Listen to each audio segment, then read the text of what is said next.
All righty. Well, good evening, everyone. Good evening, everyone. How are you? I would love for you to put in the chat how you heard about us tonight. Who told you to show up to Marriage Gone Divorce tonight? Come on and say where you heard about us tonight. That would be um, live viewer comment show. So, listen. I'm gonna ask you to be patient with me. This is my first go at this and StreamYard, but I'm sure we're gonna be fine. So with that said, welcome and thank you for being here. We appreciate you stopping in and spending some time with me and the beautiful women that sat with me on my birthday. Last month we had a dynamic powerful discussion about marriage gone divorce. So who is Iris in the first doggone place, right? Iris, I am a woman who has born and raised in a native of Los Angeles, California, and I am a divorcee. I'm an author. I've written over 13 books. I have coached and been a community advocate for over 30 years. But this is the thing that really kind of hit me last night as I was preparing and going through some things. I realized that this whole relationship situation, I've been on this quest in terms of men and women, how we communicate and how we get along, how we vibe, having healthy relationships. Been doing this for a long time. 1999. I was in Atlanta, Georgia, and there was 12 men and women. We got together and we had discussions. We would come together at least once a month, and we sat down. Roz probably remembers this. We sat down and we talked about. We was talking about relationships and how. We're affected by them and etc. And how can we have healthier communication and better dialogues and etc. So the whole concept and idea of relationships and healing us so that we're healthier has been a part of my quest and my journey and my passion for a very long time. And as a divorced woman today, and talking to many other men and women that are divorced, recognize that the journey's real, y'all. The journey's real, and it can be challenging and painful and joyful and all of the above, all in the same breath. So without further ado, what I'm going to do is bring the women in, and we're going to introduce each one of them. The first one we're going to bring in, I can't see the chat. Can you guys see the chat? I can't see the chat at all. So I don't know who and how y'all heard about us. Put it in the glass for me, please. Thank you. So let's see. The first person we're going to bring to the stage is Nikki. Hey, Nikki. Hi. Welcome, Nikki. Nikki is a beautiful woman. She was married for 25 years, in relationship with the same man for over 25 years. Right. 3 beautiful children. She was a housewife, a housemaker, a mother. Right. All before she started working outside the home and launched out on her own, right? And so I'm going to say welcome, and thank you for being here. And then the next one we have here is Kalila. Kalila is the one that, I would have a, y'all saw this glass. Remember this glass? No. That was funny. It's water though. No. I'm going to say welcome, Kalila. She is another beautiful soul. Yes, I have. How you doing tonight? How was your day today? Good. My day was great. It's good seeing you and Nikki. I'm happy to be here. I am happy to be here. Happy to see you. She's another beautiful soul. She has a story, a dynamic, powerful story. She has. You want to tell a little bit about yourself? I'm not looking at your. Forgive me. Sure. So I was invited on. I met you. Well, we met at a conference for divorcees, I guess. And I just loved your transparency and honesty because it was a whole lot of faking up in there. And I was like, I mean, not faking. Let me take that back. But I don't want to say glossing that. over. That is It was a so lot of wrong. gloss over the real. It was like everybody was kumbaya, and it was like, Yeah, and I love that she was like, "Nah, this hurts, and I'm angry Right. because there is a phase of angry." Okay, so I was just drawn to to you from that, and I did share my story. I was married only for a year and 4 months to a pastor, and the way that that thing went, I ended up speaking about it publicly because there was a lot of abuse. And I was like, you getting up in the pulpit and you doing all this. So let me speak out and use my voice. And I just don't believe in silence. I think silence enables abusers. So I'm just vocal and I'm trying to be an advocate for women. I love marriage. I don't have anything against it, but it need to be right. And so I also connected with another group of women, and we shared our stories in a book that'll be released later this year. And I'm also working on my own book. So that's a little bit about me. I hope that's enough. awesome. Thank you for sharing. Thank you for sharing that.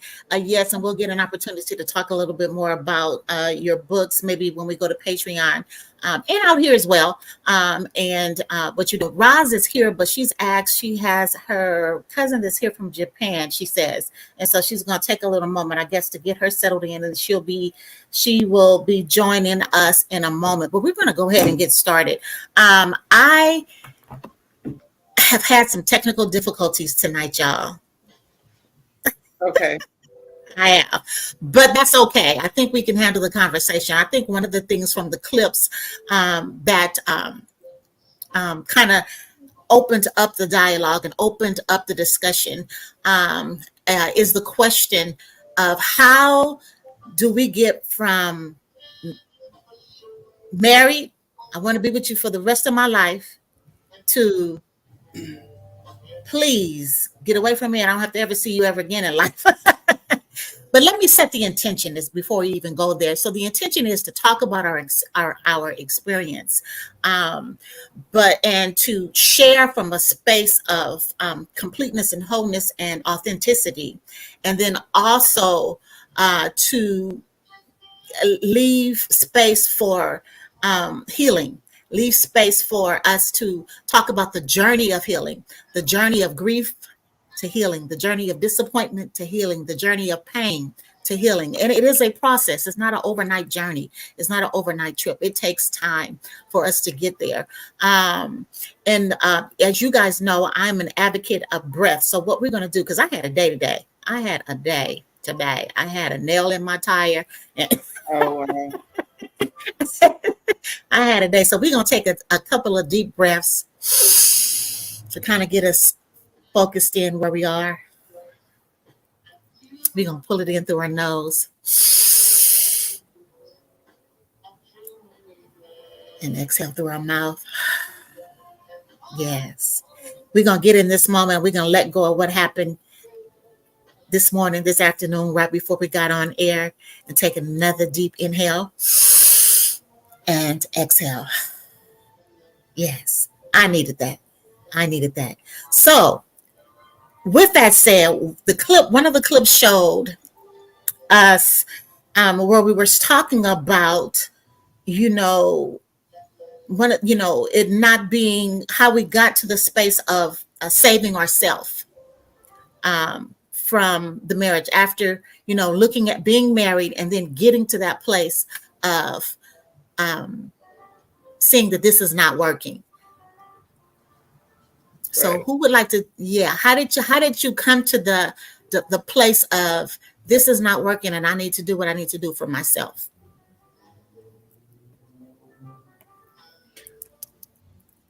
How I did I can go come? first.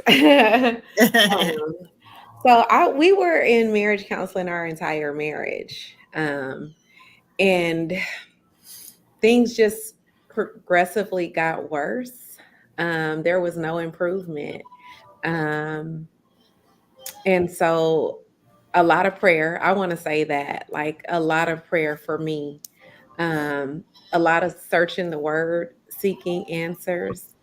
And I got the answer, but I will say that I was very open to counsel. I was seeking a lot of help because I was like, Lord, what's going on here? So I was the marriage counselor, the pastor, only people who I, trusted. I'm talking about wise counsel here. And in the end, I'll just be real honest. Our marriage counselor was like, I think he might be a narcissist. And she had been very committed to helping us work through our problems. Her theme for her business was divorce is not an option. So she absolutely was not advocating for us to be divorced. She was really trying to help us. But in the end, she said to me, this is really bad. And this is going to be the rest of your life. You're going to have extreme highs and extreme lows if you stay in this marriage. And I was like, I looked at everything and I was like, oh, it's no way I can live like this. And I know that for me, God released me from that marriage. So that's my answer. Okay. Awesome. Nikki? For me, it was the experience over. I hear music. I'm sorry to interrupt you. I got music on. Down. Because no one said anything, and I was like, okay, well, maybe they can't hear it. It was the experience. It was, it was like, okay, we've gone over this hamster wheel now like 3 times or 4 times, and I could either live the rest of my life like this, or I could be like, no. And I said no. We, of course, 20 years in a marriage, we tried. We did the counseling. We did the trying. And at some point, you just know there's irreconcilable differences. There's clashes. There's stubbornness. There's things that it's just like, to me, it wasn't worth experiencing another minute of it. So one of the things that we talked about is that sudden urge, because, I know Kalila said she was married for a year and I think 4 months, 6 months or so, and 25 months. For me, it was almost 20 years. And it's that point where you just, this is not going to change and I don't want to remain in this cycle. I know for me, one of the things that happened, I realized how much I had lost my voice. And that sounds really strange from someone who, that's what I did was talk. And it was difficult because I had helped so many people in their relationships and their marriage and get back together and on and on and on and on. So there was a layer of guilt and shame that I also carried. But I also knew that at the time that I moved forward, I knew that I had to do it. But there was also a subtle hope, a subtle hope that it didn't have to be this way. Did any of you have that thought? Okay, I'm gonna say something again too. And Nikki said this last time, and I agreed with her. It came to my head while you were talking. I think she said like she felt like she would die if she stayed in that marriage. I felt that too. So there was no hope. I was like, I'm not gonna make it if I stay in this marriage. So whatever hope I had, the realization that was going to kill me, I was like, yeah, no, I'm good. Right. That was my experience. Right. So we talked about the suicidal ideation, that feeling of maybe if I just run into this wall, maybe it'll eliminate and be over, that's something that we don't talk about. That's something that happens because of the guilt, the shame, the feelings of overwhelm, of abuse, the emotional abuse. I heard something yesterday, and I shared it last evening when we were when I was talking about the intentions of the broadcast, and I talked about how it is so it's so important to tell the truth. And it is so important to be truthful with yourself. And sometimes we think that we can speak over another's lives to a point. And I don't, in some people's lives, I guess it works. And then like Kalila said, God released her. But I hear sometime, and it's, for me, it kind of jars me that the responsibility to pray over our mates to change. You know, or that if we love more, if we cook a better different, if we have sex a different kind of way, if we whatever it is we can do to make it better. Right. You know, maybe it'll make it better. And I learned that that's not the case. Sometimes, you know, there's just no hope. What do you guys think about that? You know, what are your thoughts on that? I mean, yeah, there's definitely hopes in trying. You know, why would we not try?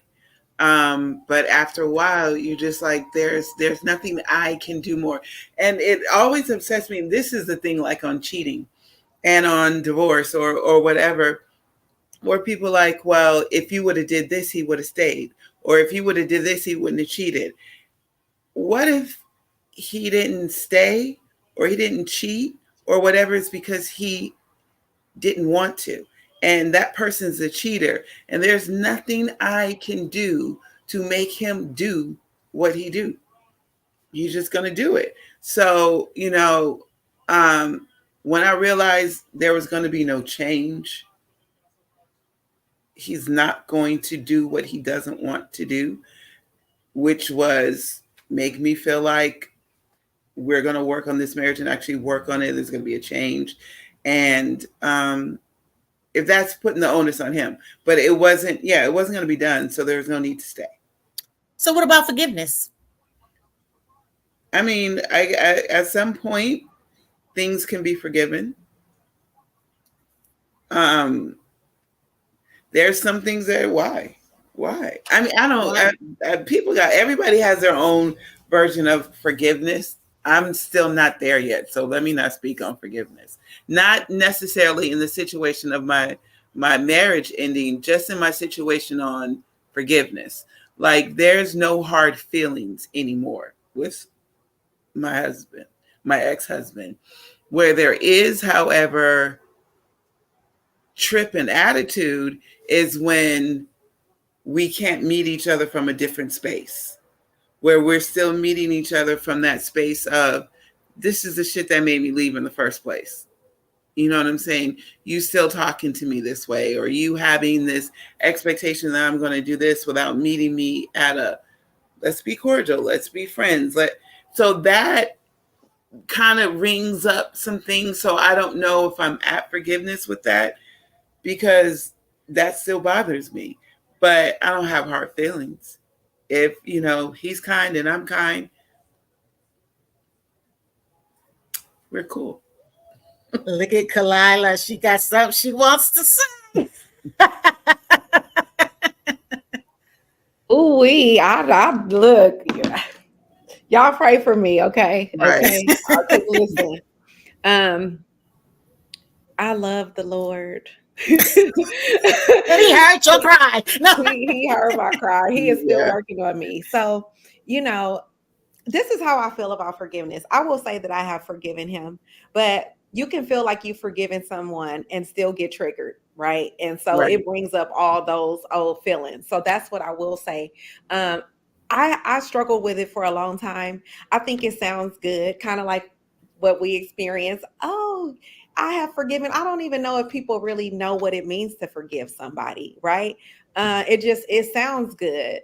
I think a lot of people talk about it because it sounds good. It's not easy. What I went through was horrible, and I don't diminish what other people have gone through. I know a lot of married people have experienced some horrible things, and it takes a lot of time. It takes a lot of work, and so it's a work in progress. I feel like I have, but like I said, some things we're still in court. And I wish he would leave me alone, but something is wrong with him. And so you keep wanting to drag me back to court. And so when we go, those feelings come up and I'll be like, man, the thoughts and all of that. So I'm just going to be real about it. It's a process. It's a It's process. definitely a process. It's and I have to agree with you. It's a process, Ongoing. and I ongoing process, and it's an ongoing journey. And what I've learned in the area of forgiveness, it's interesting that both of you young ladies referred the forgiveness to the other person, and I was speaking actually when we think about forgiving ourselves, because one of the things that uh, it takes the power. It really, I'm learning. It really takes the power. I'm getting okay. There go to waterworks. No, it takes the power away from the other person. You know, when I start acknowledging and myself and forgiving myself for ignoring. We talked about red flags. Kalila talked about who told us about red flags. What is a red flag? Ain't nobody told me about no red flag. Nikki said, I didn't have no daddy. No, my daddy didn't tell me no. Or even my mother. You know, and you can hear Right. in the clips we was talking about that. And so even if we weren't necessarily um, told about red flags, I believe, I could be wrong and you guys can correct me. I believe that we had feelings, and or I know Nikki was young when she got married. He was 21. But I believe there are things and there are checks where we kind of may pause and say, I don't know about that. You know what I'm saying? That doesn't make me feel good. Or they say something. I can think of the first time I was called out of my name. By And him? I did. Hmm. Oh, yeah. Ooh, that was real early. Hmm. And yeah, I think about that, and I was like, that was a huge red flag. Earlier, it was early, and I was actually pregnant at the time. So I was already married, but I think about some other things that I ignored, like my addiction is my dream. My addiction is and passion is my dream, and it's a price that I pay. I pay a very high price to search for my dream and my passion. His addiction was chemicals, and so it clashed. If you get my drift, okay, so it clashed. So I feel like mine's was a more healthier one, and his was a lot more unhealthier. But Right. I mean, bitty boo, bitty bang. The point being is we ignore things on the onset, or sometimes, especially when it feels good. Because I think about I was love bombed because I hadn't been in a relationship. My first major book, he had read it, so he thought so he had pretty much kind of knew who I was, and we connected on that level. We could talk about anything, and that's my love language is communication. So, ladies, I'm asking you, what so when we talk about forgiving self, I know myself, I had to forgive myself for ignoring. I had to forgive myself for going back because we were Yeah, separated and I went back. that So I had part. to forgive myself for that. Again, I don't think I started working on forgiving myself quite yet because it's still kind of like the same with knowing Mhm, forgiveness. But I know mhm. that what is that? I'm doing the backwards work. I'm doing the like, okay, what were the childhood things? When did this come up? What so I can look at my why. And kind of like looking at my why is understanding, okay, well, of course you allowed this man to call you a bitch, or because, you thought that you weren't worthy because of this. Basically I'm doing the work to see where I allowed. And I think with doing the work comes a bit of forgiveness, or at least, which is even more important, understanding and revealing your shit. So the next time it comes along, you recognize that this is the red flag Pattern. that I'll This stand is up a to now because mhm. I This is know the I don't standard. deserve it. Yes, This is the right. standard. This is the red flag that I knock down and say, nah, I'm not dealing with you. So, I like thinking of it as the backwards work. I'm doing the backwards work. So when I move forward, I'm doing it with some real intention and understanding. All right. Kalila? All right. So I was looking for this post that I saw the other day, and people may not agree with me. Um, so it was different for me because number one, he was a pastor. I was raised by a pastor. My stepdad was a pastor. So some people automatically have a distrust for pastors. I don't. Um, the relationship moved very fast. Maybe I trusted him too early, but there was a post, and I said this on the podcast. Like, I'm not taking responsibility for his actions. And I saw this post the other day, and I just want to read it because this is truly how I feel. Mm-hmm. Please stop blaming yourself for trusting Mm. someone that betrayed you. Mm. The fault is in them being untrustworthy, not you deciding to trust. Expecting yourself to be a human lie detector is unnecessary and an exaggeration of the power you possess. And it goes on and says some other stuff about just being kinder to yourself. Like, so somebody asked me before, have I forgiven myself? And I was like, for what? I didn't stay in the marriage for long, and that's no diss to anybody who did, because I understand. I didn't stay long. I was trying and I wanted it to work, but the craziness that I was dealing with, I'm grateful that I don't have to look back and say I should have left 5 years earlier or however many years earlier, because again, the marriage was short. Um, so for allowing the relationship to move at the pace that it did, those were lessons for me. Now I know if somebody is going that fast, they probably have something to hide. Now I know that I shouldn't be as trusting, but I'm not going to beat myself up over it and act like, oh, it was your fault because you this or you that. No, I didn't know that he was a deceiver. I didn't know that. And I'm not going to be responsible for it. So I I love it. learned the lessons and I Mhm. did the work to heal from it, but I don't ascribe to that. Not in this particular situation. Mm-hmm. In every situation is definitely different. I Mhm. totally agree with you. Mhm. And when you find a manipulation and abuse is a manipulation and abuse, and we should not take responsibility. I think that's kind of what I was saying in reference to the what I was hearing over the last couple of weeks. I put the post up where the lady was saying she was called out. She had gotten had been someone had wrote into her, and her husband had been calling her out of her name, and she said, yeah, but you responded, you was that. And where if you hadn't said nothing, you could have, a soft word turns right around. And I thought to myself, so are we supposed to just Right. take emotional abuse? Nah.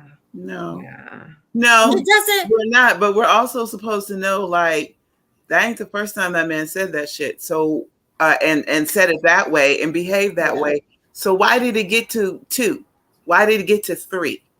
You Yes. dating, you talking to Yes. them. Why? So look at self and be like, what's going on? So we don't repeat that, because what happens is, this is okay. And I get really confused with this quote. And I say this all the time. When someone shows you who they are the first time, believe them, right? So this is my issue with that quote. What they're showing me the first time is what I think is who they are. And so then they show me a side of them that I don't like, the red flag part.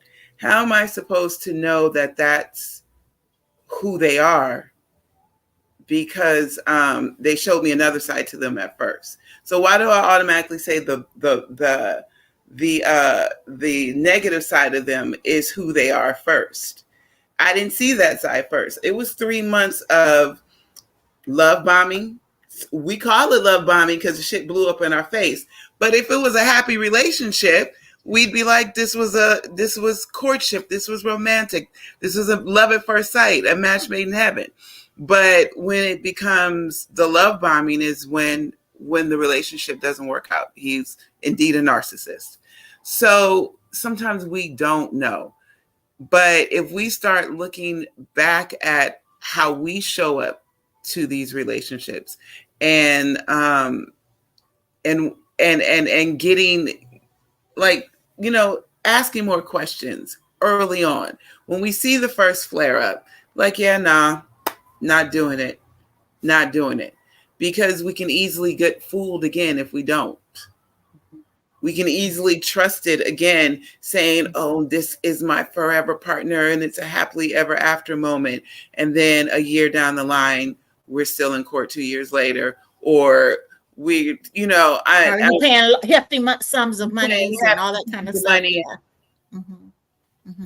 I think what I've taken that to mean is all of it is the person, and you really have to get to the point and determine, is this something can I live with all of this within this person? That's the good part, that part of that person, or it's the front. That's why I think they say up to 3 months you can kind of tell whether what's going on. I honestly think at this good old beautiful age that I am right now, it don't take me that long to figure out. One conversation, I pretty much know, you ain't it. No, no.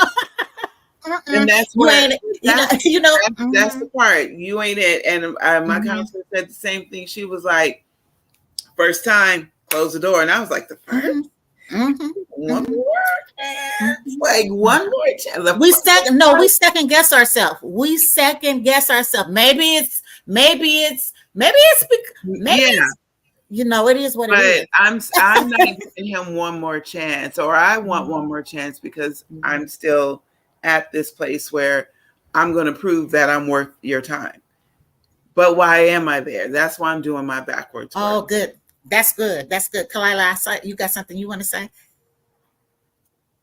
I think for me, like, people always say, nobody's perfect. It's going to be something with everybody. So I think for me, that's where the chances came in, because it's true. Nobody is perfect. So you don't want to cut a person off at the first sign. But I also do think now, because of the lessons, the hard lessons, it's like you said, I feel the same way. You could tell right away. And I don't know if you have to do it the first time, but people show themselves and you get that little feeling. And if you get that feeling a couple of times, then like this ain't it. And then some things are a deal breaker from jump. Like somebody calling me out of my name, it would never get to, but because I'm not going to call you out of your name. I'm not treating you in a way that should require you to call me out of my name. So I set a strong boundary up front. Hey, I don't do the name calling. So if you call me out of my name one time, that's a wrap. So there are certain things I think we have to decide what's acceptable to us, what we don't like. But if we communicate it and set a boundary, test it out. Do they respect the boundary or not? Because I think I do still agree. Nobody's perfect. It's going to be something, but there are some things that are just going to be unacceptable first time, and it's a wrap. or something that is unacceptable, and I'm going to let you know it's unacceptable and give you an opportunity and see what you do with it. So I think that's where I stand on that. Mm-hmm. Okay, awesome. Where we are at 7:35, and I said we would do a 30 minutes, and we were going to do clips and move really fast, and that we would go over to the Patreon, and we could answer some questions there. And since we really were out here and had an opportunity, or we can continue here. You guys, ladies, tell me, and those that are in the that are here, we can let me know if you have any questions you would like to ask the ladies that we haven't asked them already.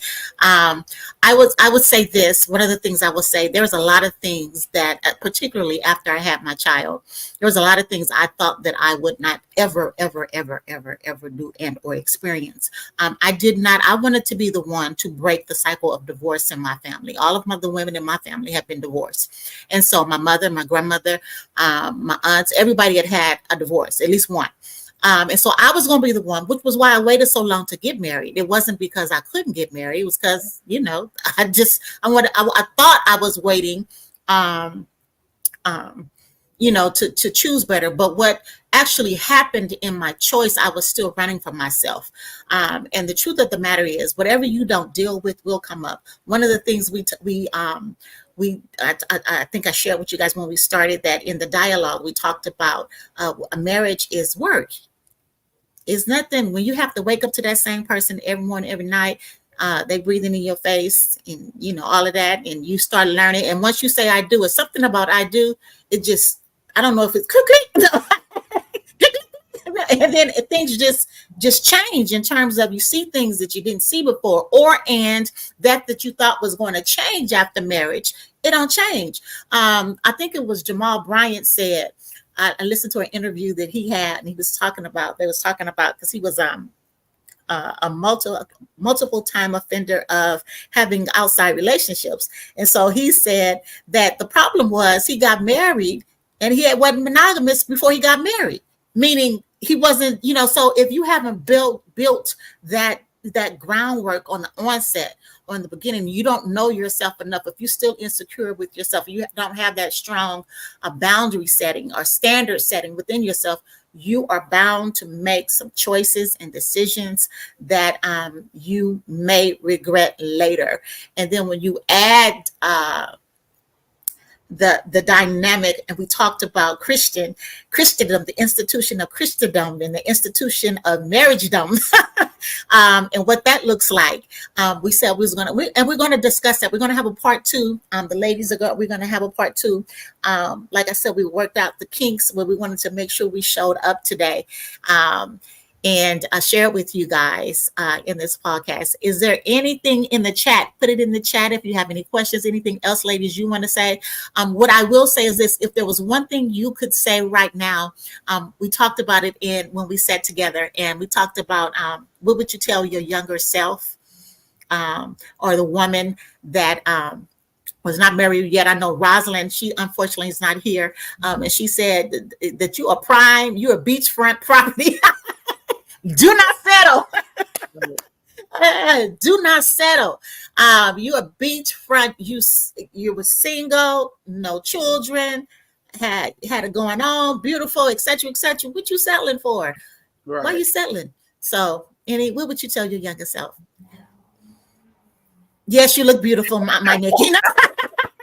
That's what I tell my younger self.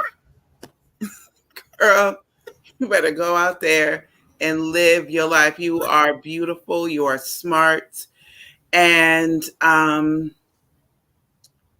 you deserve. You deserve. And the first sign is your no.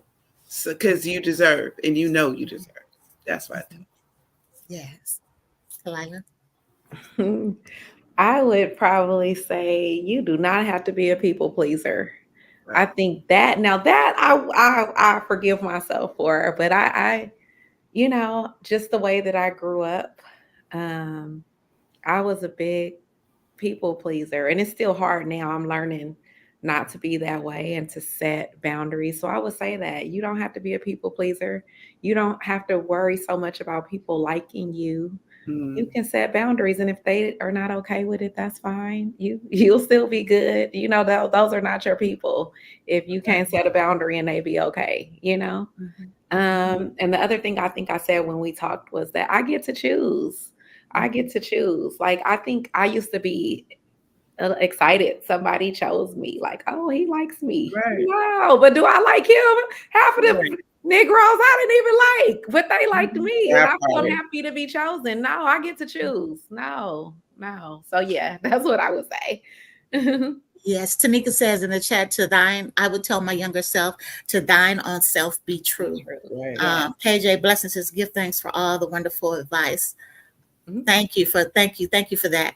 And so, yeah, what I would say is, I would not to second guess. Stop second guessing yourself. Mm-hmm. Trust. We're taught not to trust ourselves. We're taught that God is out there somewhere trying to get to us to fix us. And really learning that God is within me. I am the full expression of God in the earth, and because of that, I am connected. We're told that we don't. If I'm connected with God, then I have the mind of God. Now that's not meaning that I'm over, I'm the God, but it means that I have the mind of God, so I can tap in and really learn to develop that at a younger age, trust it, because we can I know I have wasted a lot of time second guessing myself. Maybe I shouldn't, oh yeah, no, yeah. And then when I say yeah, it should have been no. But so yeah, that. Okay. Anything else? Anything else? Anything else? Anything else, ladies? No, this was fun. It was. Yes, I enjoyed it it. was. Thank I you for enjoy. having us. So yeah, what we're gonna do, for those of you that are still on with us, I promised that we would go into Patreon. So we got about 15 minutes. We've been out here 7:42. We got 15 minutes to go into Patreon. It's free if you haven't subscribed. I think you Is there a guys link already. from here? Just go in, and I'll go live, and then when I hit the live button, you guys we should be able to. Oh, you want me to give the link? Oh, here, I can do that. Duh. No. I can do that. I want to say thank you for taking the time. Here, let me get that for you. For coming in. The other thing that we talked about is that this is definitely not about male bashing. Right. So This is that video up? Is the whole video up, or is clips? That's clips that's up. And the reason why we didn't do the whole video is because we had some technical difficulties. Give me just a moment here. Here we go. Copy. We had some technical difficulties, ladies and gentlemen. Here's the link for Patreon. Say, there we go. I would tell my younger self, be patient. Yeah. Think before acting and learn who you are and not what others tell you are. I think that's awesome. Yes, think, be patient with yourself, because we are hard on ourselves. We're extremely hard on ourselves. One of the things that we have done, we talked about, the young men are told to get all you can get in terms of sex, and little girls are told keep them closed, clank clank. It's like, this is crazy. So who are they getting? I mean, if you opposite gender involved, but let me be politically or socially correct here. So, but you're told, but little boys are told conquest, girls are told chase. And if we're both told to honor ourselves, right? To honor ourselves, as we are growing and developing and being a relationship. I put the link in the chat, you guys, so you can come and join us. I want over in the Patreon. I want to say thank you again. Thank you to Nikki. Thank you for Kalila for opening up. Also, tell us a little bit about your book while you're out here, so we can have it out there for you. Okay, so I'm writing a book, and it will be out probably early next year. But there's a group of 10 women, and we shared our stories. The book is called I Survived My Narc. So it's all about women who were in relationships with narcissistic men, experienced the behaviors. And I want to say, I always like to say I'm not a doctor. I'm not diagnosing anybody, but I know what I experienced. And so the book should be out on December 1st. I Survived My Narc. And then I'll have another one to follow that. That's awesome. it. Okay. Awesome. Well, thank you. All right. Anything else in the chat you guys have for us? That time went by really fast. Yes, it did. It went by really fast. Okay, the link is in the chat. We're going to say good night and goodbye, and we'll see you over in Patreon. And then there we'll get, I'm going to give an opportunity, because I have some things I want to say that it's just for us over there. How about that? All right. Okay. See you guys next time. Bye. Bye-bye. Bye.